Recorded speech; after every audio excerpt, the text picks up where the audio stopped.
and welcome to the Peak and First podcast. My name is Josh, and I get the absolute pleasure of serving as the online ministries director right here at Peak and First. And yes, I am by myself in the studio today. Pastor Sean has some continuing education stuff he is attending today, so I get to run the show here at the Peak and First podcast. This is episode 45. It is called The Fear of Trust, and we're going to dive into how we fail to trust God on the unknown. So we'll dive into that here in a minute. The way we start each and every podcast, number one is to like, follow, and subscribe. That's right, to scroll down just a little bit and like, follow, and subscribe this podcast. And also share it, because you never know when we'll hit a subject that will hit somebody's heart. God has timing, and God will provide that timing. So like, share, and subscribe to this podcast. We start the Peak and First podcast this way. Every week we go through our personal best. And I guess I'll go first since I'm the only one here. So, a couple weeks ago, my personal best was I got to sit down and have dinner with my youngest, who's 12 and involved in all the things. So you don't get a whole lot of time to sit down with your kids and just have a moment, right? And so about every other week, I carve out time in my schedule, and she carves out time in her schedule, and we'll go sit down at a Subway or a Jimmy John's. This week it was Jimmy John's, and we'll sit and have a conversation. Phone's pretty much down for the most part, flipped over, and we chat, and it's a great time. This week, the personal best comes in when we had a bag of chips, or she had a bag of chips, and it was the salt and vinegar chips from Jimmy John's. And I was not aware that there was so much vinegar on these chips. And so my daughter's like, man, they're just really salty. They're just really salty, and she couldn't eat them. So I took a bite of one. And which caused, I'm not a vinegar fan. Zena will slide it into my food every once in a while, which is cool, because as long as it's not the prominent taste, I'm good. But this was very, very, very prominent. And I must have made a face that was not good. And she did the belly laugh, right? So a child's belly laugh, and she's not really a child. She's almost a teenager. She's 12. And so she's almost a teenager, but that belly laugh to the point of almost tears, and it just warms your heart, right? To hear your kid laugh that hard, you know that it's true happiness. And so that is this week's personal best for me is that belly laugh that your kids have. It just fills your heart. So that was this week's personal best for me. This is episode 45, The Fear of Trust. Some say, as I was doing research, I read that some say that fear is in the Bible, or do not fear is in the Bible 365 times. Then you go through, and just like anything else on social media and on the internet, other people say that that's incorrect, and the words do not fear are in the Bible just over 100 times. The truth of the matter is, while the actual number depends on the translation that we may be reading, or the phrasing that's used, such as "fear not," right? So if you do not fear equals fear not, then maybe your 365 is right, or maybe your 100 is right, or in any case, we tend to look at the number as a significant item, and it's not. The number itself is not a significant item. What is significant is the directive that it gives. And that is what is important. Whether it's do not fear or fear not, the directive is do not fear what's next in your life, or what's next for the future or the unknown. Trust God on the next steps in life, meaning job change, having kids, getting married, all the new careers, which is the same as job change, I guess. But all those things, you just have to trust God. And this is one thing, and as we go through this, a lot of these episodes are about trusting God. I struggle in my daily life. I'm a control freak, meaning I have trouble letting go. I trust God. I have trouble letting go of the things that I feel are in my control when they're really not. But I feel like I have control of them, and I have trouble letting them go. So I worry about them, and I don't sleep over them. Yesterday, I got up at 3:30 in the morning. I couldn't sleep because I had too many things on my mind. And just letting it go would do so much, but it's not quite that simple, right? As human beings, we are wired to worry about tomorrow, to worry about next week, to worry about a medical condition, to worry about a job change, to worry about a kid getting into college or a kid getting their license. We're wired to worry about that via social media, via news, via whatever, movies, via, whatever, the media that is always presented in front of us. We are wired to worry about what is next. And if we learn to just trust God and not to fear what is next, not to fear the unknown. And again, I struggle with this a lot. If we would learn to not fear the unknown and trust God that the unknown is in God's plan. The unknown is never unknown to God. God knows. God knows what's next. God knows the opportunity that you're going to get a week from now. God knows. God will provide. God will provide no matter what the path you're going down. God will provide if you trust. God will provide a job. God will provide money. God will provide people around you as a support system, because the only thing you need is God. And, I don't tell this story often, but when I was doing truck talks and Pastor Jim was here, I got involved in an election. I ran for office for city council, and I was pretty into it. I feel that I ran a really good campaign. I didn't cut anybody down. I tried to stay positive. It was a very positive campaign, and I knew going into it, it was going to be tough. Like it was going to be a tough deal. And so I had that. I had some stuff going on at work that was very stressful. I'm not brand new, but I was newer to the ministry. So things were rolling, and it was a lot. And I just remember I was driving down War Memorial. I'll never forget. I was driving down War Memorial in Peoria, and I'm on my way to go check on a house and just try to get my mind off the election that was going on that day and, the results. And the song came on, and it's called Nothing Else. And it just clicked. It just clicked. Man, it doesn't matter if you get elected. It doesn't matter. Nothing matters but God. God has the plan for you. Trust in him, and he will provide.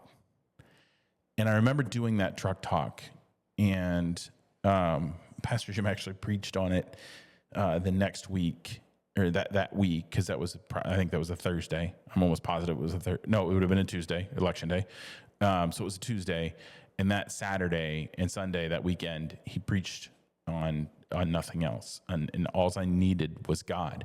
And that was one of the most pivotal. That's how I know that I was supposed to be here. That's how I know that trust in God, when I said yes to ministry, that's how I know that I was where I was supposed to be. What a relief, right? What a relief. But as we go through job changes and, getting into, I talk about getting into ministry and getting into ministry and working with the church, and Man, that was for me, it was a tough decision. But God pretty much was screaming it at me. At the time, it was a tough decision. But it's one of the best decisions I ever made. 32 years old.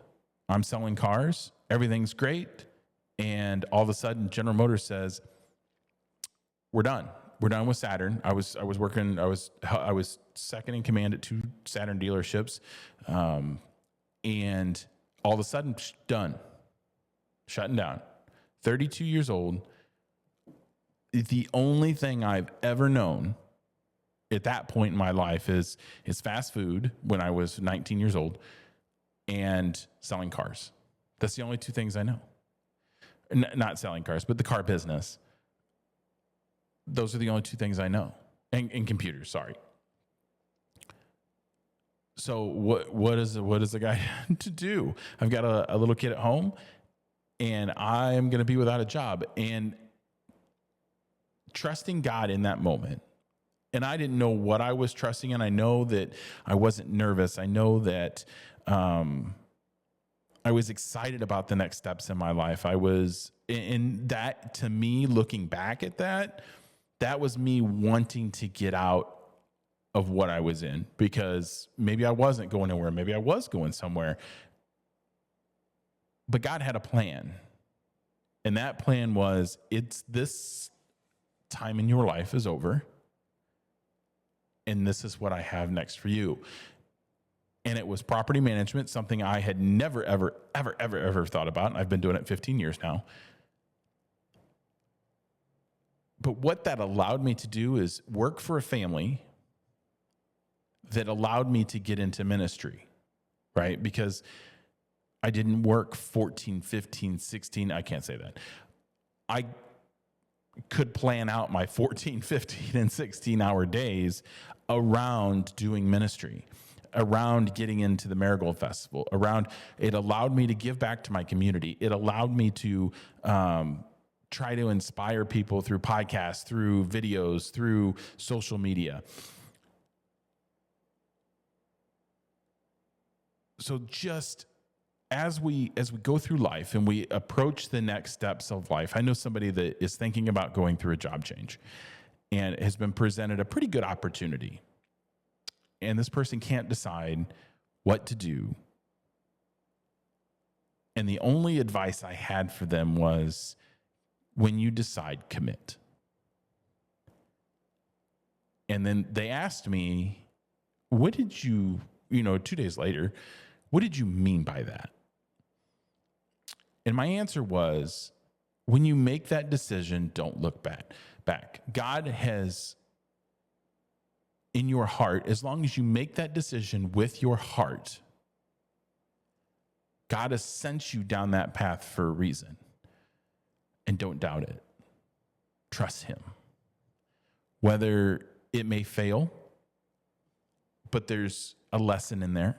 There's God giving you guidance or giving you experience in that. It may be super successful.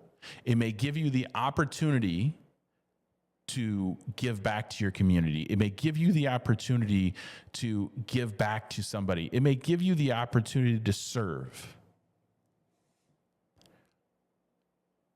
So don't look back. Make the decision with your heart, your whole heart, and move on. It may put new people into your life that need to be there.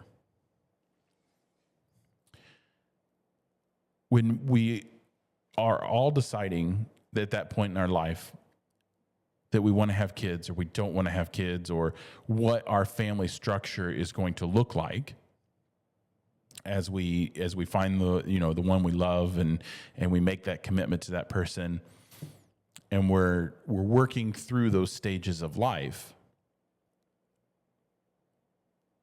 we tend to worry about what's next, right? Expecting a child. What if the baby's not healthy? What if? If you're in that stage of life, trust God. Because there's a reason behind it. And it may not seem like it at the time. And I've never firsthand been in that situation. I don't talk about my brother a lot, but I have a brother, and he was diagnosed with a very rare disease when he was younger, and nobody could figure out what it was, and nobody could figure out what it was.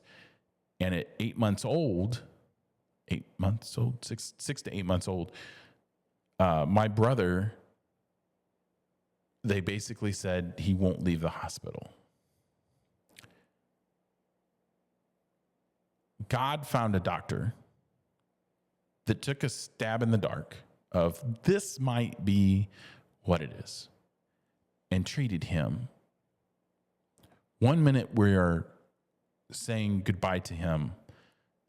The next we're bringing him home from the hospital. And it's a lot. God puts you down a path for a reason. Trust him. And as you're starting your family, if you're, again, in that phase of life, I kind of got off of that. If you're in that phase of life, and just trust that God will provide. God will provide medicine. God will provide money. God will provide housing.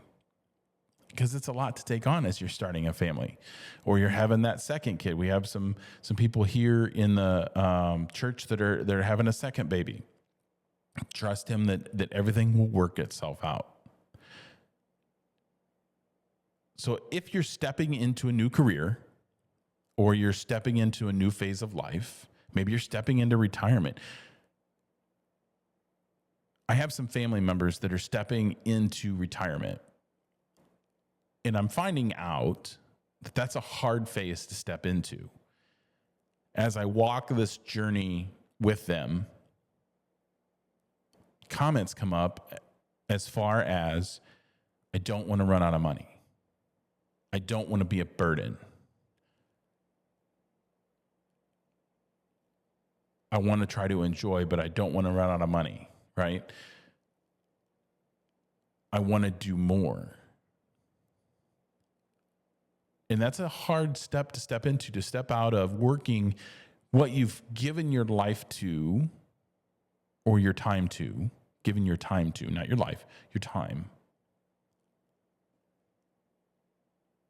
And to step out into something different, and especially retirement, where you don't know what that looks like, especially in this day and age. What Social Security looks like, what retirement benefits look like, what your 401k looks like. Man, God will provide. God will provide the money that you need to retire. One way or another, whether it's doing a job you enjoy in your retirement years to make sure that everything is provided for, he'll provide that opportunity. So as we close this out, and I hope this has been helpful for you. This is something that I struggle with, is just, I'm a control freak, and trusting God on that next phase of life, or that next thing that's going to happen. The opportunities that I've been presented and missed because I'm fearful of what that next step is, and I don't trust God in what that next step is. Did I miss them, or did I? It did, or did I not? God has me here for a reason. And I say a prayer on that every day. God, show me the way. And I love that song. And if you don't, there's a song that Pekin First sings, and it's on our app. If you get our app, or you go to our website, it's there. And it's Show Me the Way. God, show me the way. And I tell him that, or ask him that all the time. I pray that all the time. I ran across something just today, and it's from The Chosen. I lean on The Chosen a little bit because I'm a visual person. So some of the things that come out of The Chosen, They don't exactly happen in Scripture, but so there's some liberties that have been taken. One of those scenes is Matthew. It's the guy who portrays Matthew, and he's talking to a Roman. And they had been, Matthew was a tax collector. And so this Roman had been assigned to Matthew to guard him. And this is how the Chosen portrays the scene going down. And the Roman soldier, after Jesus has asked Matthew to follow him, and Matthew does, they end up running into this Roman soldier again. And the Roman soldier asks Matthew, he says, is it worth it? Was it worth it? Was it worth giving up being one of the best treated Jews by the Romans? Was it worth it? And this is how Matthew describes it. Matthew looks at the soldier and he says, I'm an overthinker. I make things complicated. But when I decided to follow him, I get up every morning, and as I start to overthink things, and as I start to overcomplicate things, and I do it every day, I get up and that starts to happen, I realize that today I have one agenda item. And that's to follow him, to follow Jesus. Everything else will take care of itself. God will provide.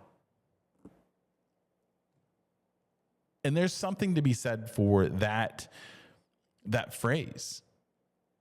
All I have to do today is follow him.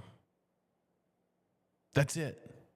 Follow him, and everything else will fall into place. When you get out of the bed in the morning, say a prayer. Follow him. He will lead you down the path that he has in store for you, where you need to be at that time. So folks, as we wrap it up here, again, I hope this hit home with you. I hope that if you're struggling with the same things that I struggle with, I encourage you to come to worship. I encourage you to worship online, to worship in person. We worship Saturday night at 5 p.m. We worship Saturday morning at 8 a.m. And we worship online and in person at 10 a.m. on Sunday morning. And come kneel at the rail or chime in online and say, God, I will follow you. I will be with you. And give yourself to him. And let the things that are bothering you, let the things that are worrying you work themselves out. So we look forward to seeing you here at Pekin First for a worship or a Bible study. We have Bible study at 6 p.m. on Wednesday nights, online or in person. So sometimes that fear that we have of the unknown happens, and I get it. I still get it when I walk into a Bible study for the first time. The best steps you can take, or the hardest steps you will take walking into a Bible study, are the 2 steps getting out of the car or the truck. Once you walk across the parking lot, it's all downhill from there. Come to a Bible study, come to worship, come experience radical hospitality. If you want to know more on that, look at last week's sermon. Experience radical hospitality here at Pekin First. Wednesday nights, we have Bible study. We have Saturday worship, Sunday worship. We have the open table coming November 1st. We have all kinds of things going on. Get on pekinfirst.org and just see all the cool things that Pekin First has going on. All right. Well, I look forward to hopefully seeing you this weekend. And remember, God put us here to do great things. So let's go do great things.